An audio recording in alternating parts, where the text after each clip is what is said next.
welcome. In this video we're going to be talking about self-care.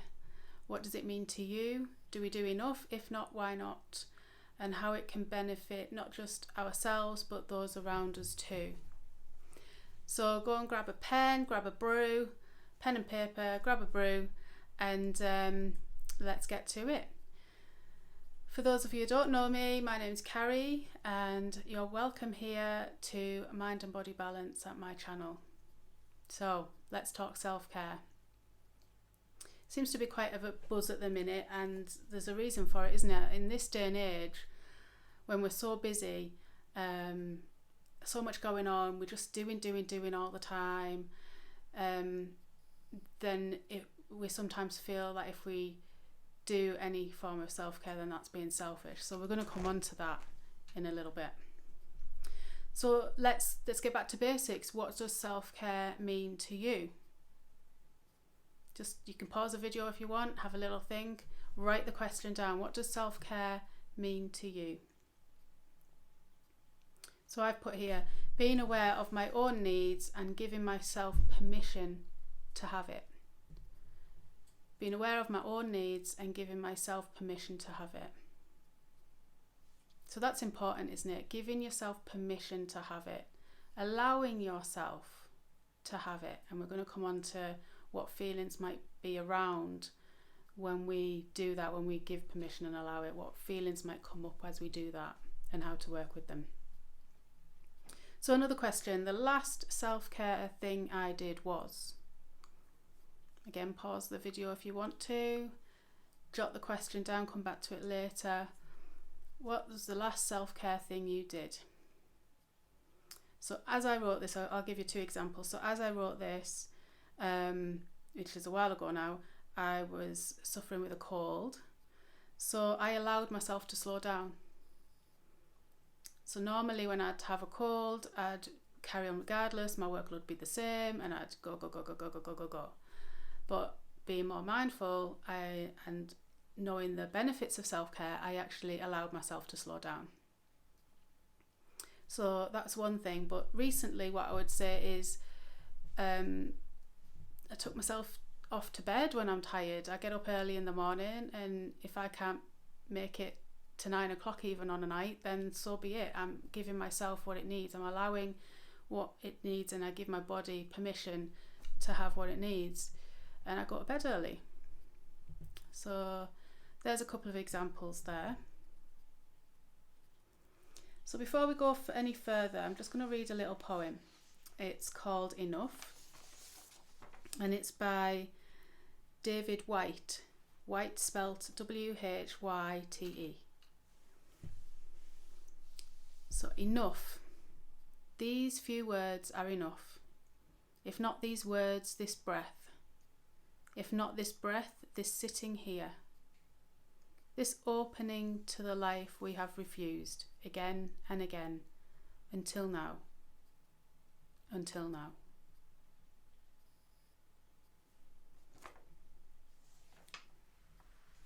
So you are enough. Remember that. You might want to just close your eyes, and I'll read it again actually. Close your eyes.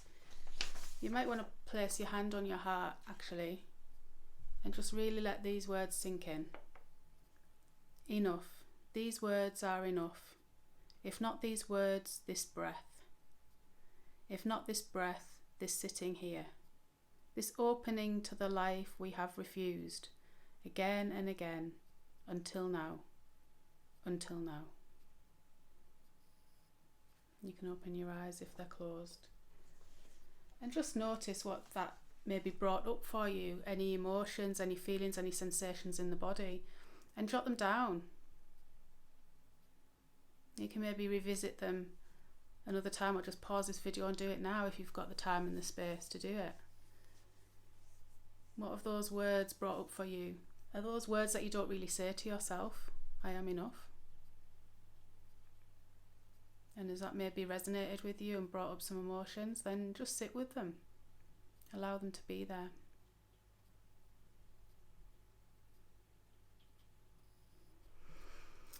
So moving on. So what I'd like you to do is you could write self-care in the middle. We're going to draw a spidergram, so you could have your page horizontal. Draw self-care in the middle of a circle, and then you're going to spidergraph out all your answers here. So if you've got two colours, you're going to write one colour, what self-care do you currently do? And then in another colour, what self-care would you like to do? So in one colour, what self-care do you currently do? And number two, what self-care would you like to do but don't currently do? And then just look at the balance of the two. How much is it that you do compared to that you want to do?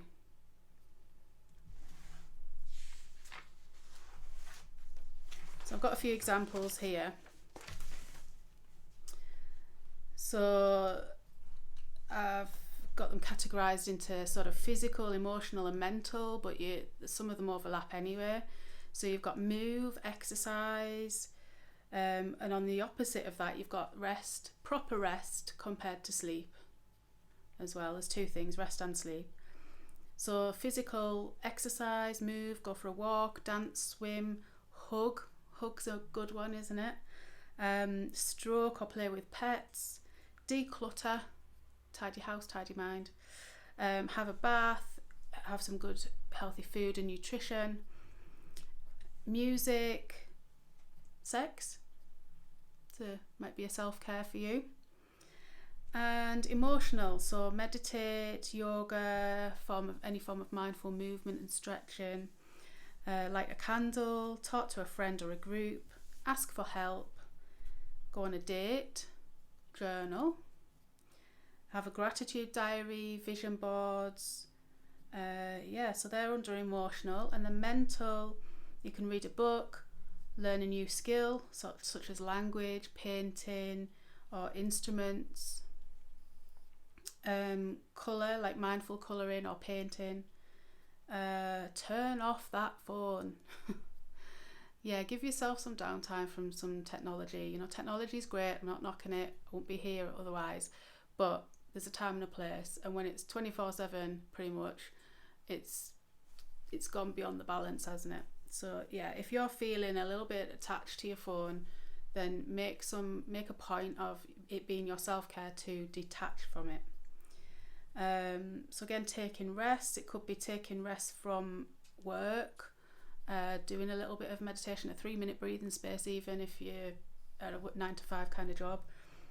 Music, listening to music, so lots of things there, and I'm sure you've got a lot too down there. It'll be interesting to just notice yourself, what you are doing and what you would like to do. Maybe some of them that I've just read there from that list is something that you might like to do as well, or you haven't actually realised that you do some stuff that's classed as self-care. And the big thing is there, so I mentioned it in my definition of what I think self-care is. So boundaries, having boundaries and giving yourself permission. So permission's a good one. So first off, you've got to allow yourself to have it. And secondly, have boundaries. So you say yes or no, either to yourself or other people.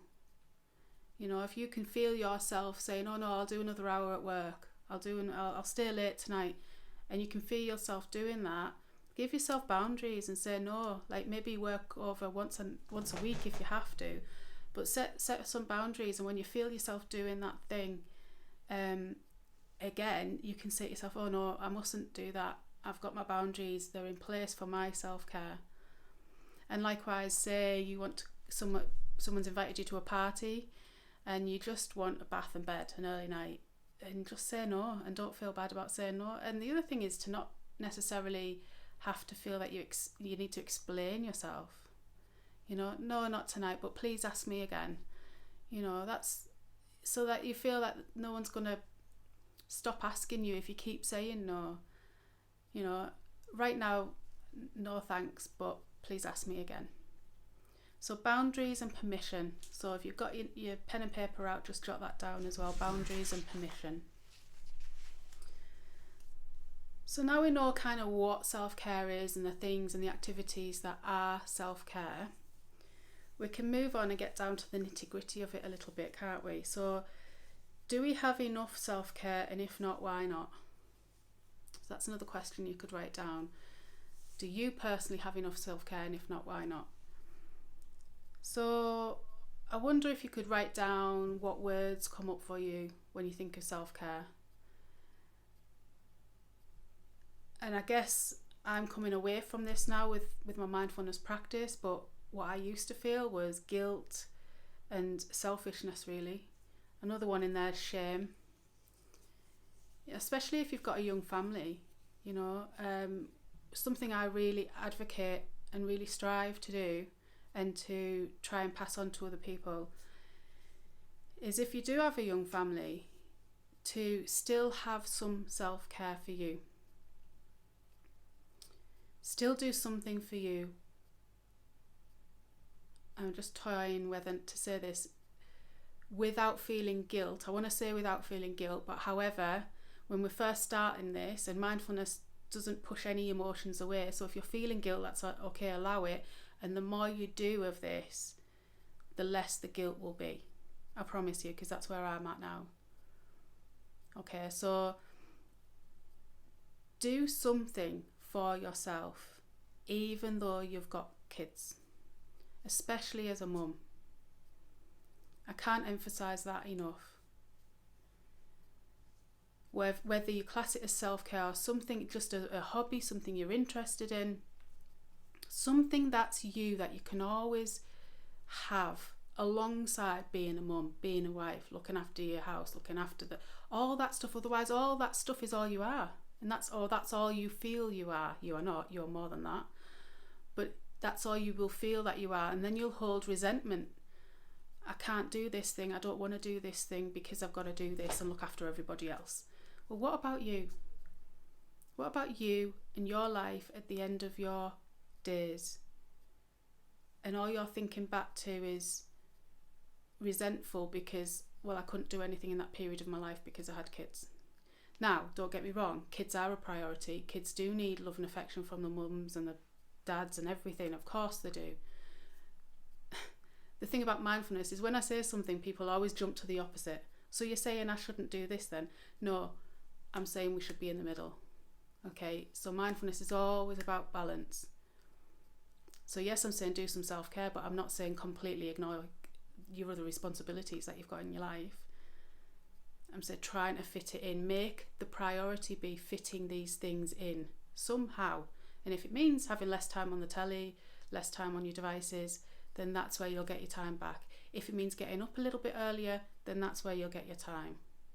If it means going to bed a little bit later, if that's what you could do, then so be it.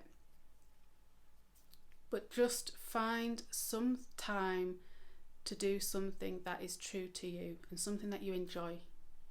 And then when you have to do all this other stuff, there won't be as much resentment there. And when you've seen your life out and you're at the end of your days, you can look back and not regret anything. Yeah. So yes, this guilt, this shame, this selfishness, people think it's selfish if we do this stuff. Far from it. Far, far from it. It's like putting the oxygen mask on in the aeroplane, isn't it? So you're with your kids, let's use that example again. You're with your kids, what do you have to do? What do they tell you to do when it comes to the oxygen mask? Put it on yourself first and then your children or your dependents. And the reason being? What's the reason for that? If we don't put our own oxygen mask on first, then we're not going to be there for anybody else. Yeah? So it's not selfish. If I'm in a good place and I'm happy because I'm doing something, it just might be half an hour a day, 20 minutes a day, but because I'm doing something for myself,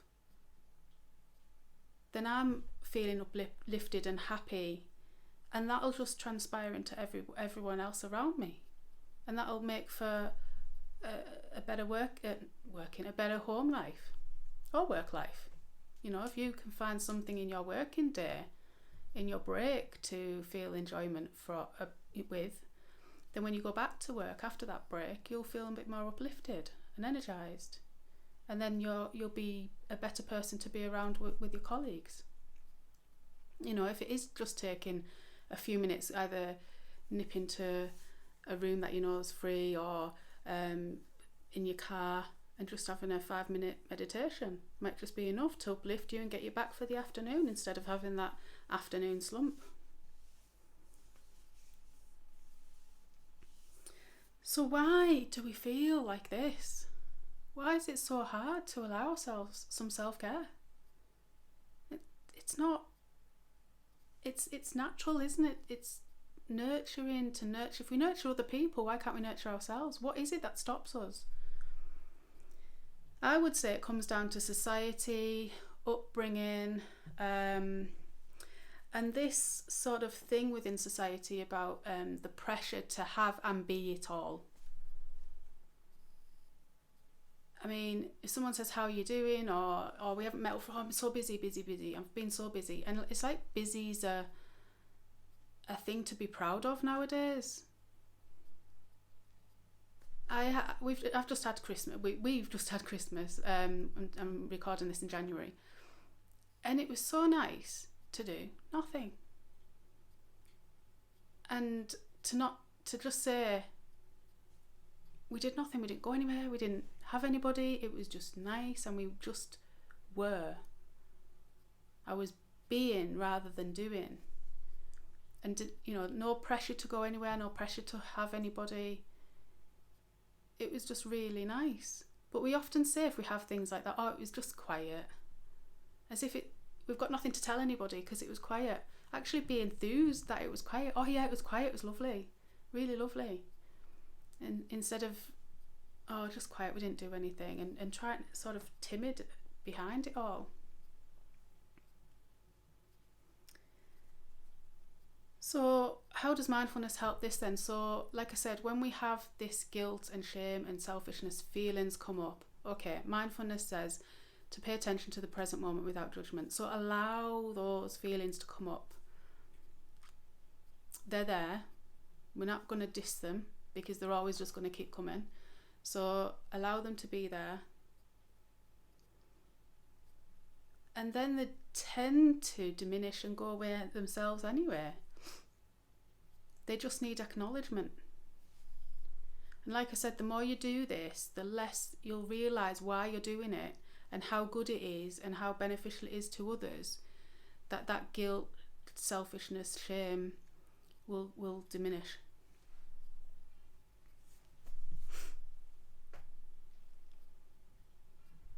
So if I didn't think this way, so if I didn't think it was selfish, for example, to have some self-care, if I didn't think this way, what would self-care mean to me? So it'd be the opposite, be things like so write that question down, because we're going to do something with your answers in a minute. So if I didn't think this way, what would self-care mean to me?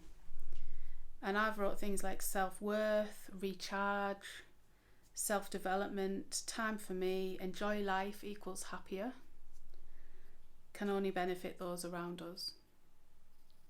So there's a few answers there. If it didn't matter what anybody else thought, and I gave myself some self-care, what would that feel like?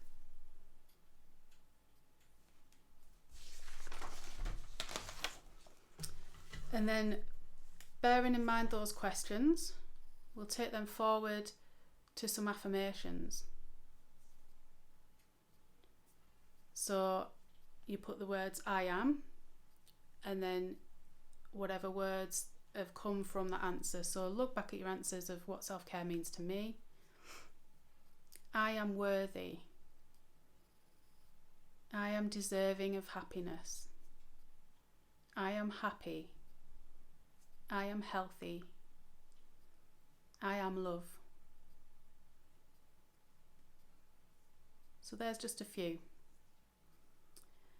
And you can sit with those. I'm not going to do it today, but you can sit with those, just close your eyes and you can repeat the list or repeat one word over and over again, then move on to the next one, however you want to do it. And just really feel how it feels. Sense into the body where it is, any sensations.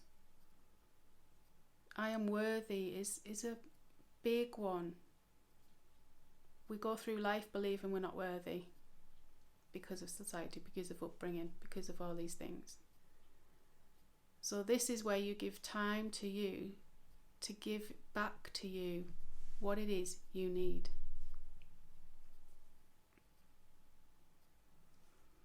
Okay, I've got one more poem. So if you want, you can close your eyes. It's called Dear You by Carrie Patel.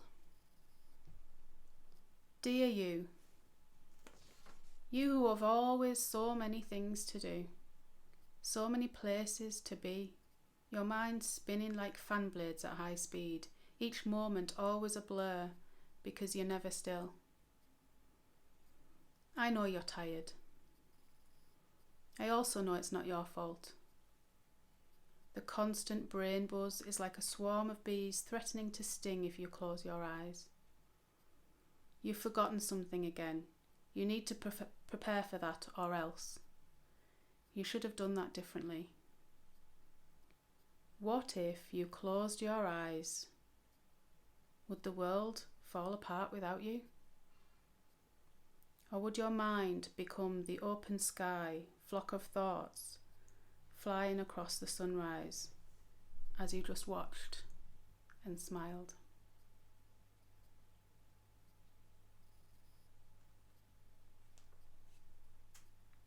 And you can open your eyes if you have them closed.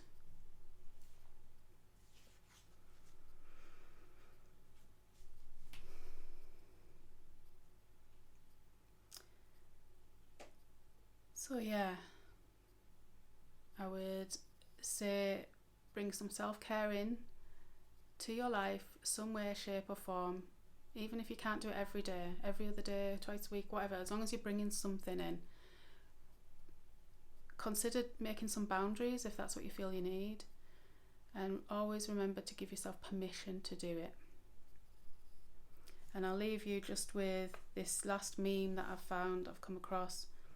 Remember to take care of yourself. You can't pour from an empty cup. Yeah. Okay. Until next time, it's been great having you. Take care. Much love. Bye for now.